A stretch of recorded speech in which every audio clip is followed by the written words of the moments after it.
Question number 23 पे the PV graph of two different samples having masses m1 and m2 of a gas for isothermal process are shown.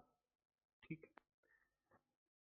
And T1 T2 temperature है दोनों के respectively, T2 must be greater than, ऐसा कुछ बात करनी है भाई अपने को।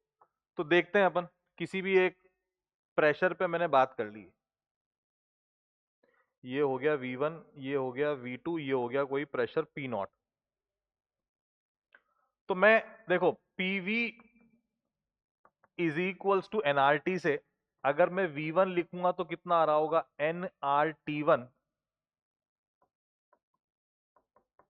बाय P0 आता होगा, और V2 कितना आ जाएगा, N2RT2 बाय P0। दिख रहा है फोटो से कि V2 बड़ा है V1 से, है ना, क्योंकि V2 is greater than V1 है, तो यानी कि N2R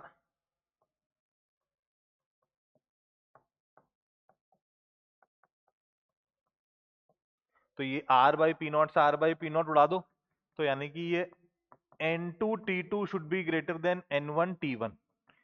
तो basically T2 by T1 should be greater than N1 by N2। तो अब कौन बड़ा होगा, ये नंबर ऑफ मोल डिसाइड करेंगे। T2 मस्ट बी ग्रेटर, नहीं, T2 बड़ा तब होगा जब N1 बड़ा होगा N2 से। तो ये मस्ट वाली बात नहीं आ रही है, क्योंकि नंबर ऑफ मोल्स के बारे में कोई जानकारी नहीं है, मास अलग अलग दे रखा है, तो मतलब नंबर ऑफ मोल्स अलग अलग है। M1 M2 के बारे में जानकारी नहीं तो नहीं बोल सकते ना, है ना।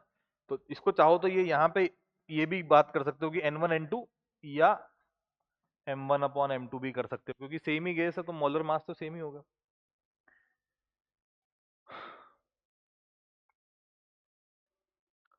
तो मस्ट वाली बात गलत है, दोनों ही मस्ट मस्ट जहां लगा दिए वो तो बातें ही बकवास हैं।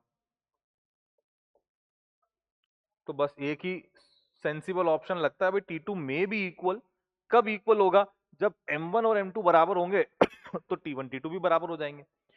M1 बड़ा हुआ M2 से तो T2 बड़ा हो जाएगा, M1 छोटा हुआ M2 से तो T2 छोटा हो जाएगा। तो ये तो बहुत सारे परम्यूटेशन कॉम्बिनेशन वाली बात है, क्योंकि सफिशिएंट इंफॉर्मेशन नहीं गई है, कही गई है, तो कुछ भी मस्ट वाली जो चीज है वो बोलना बहुत गलत है।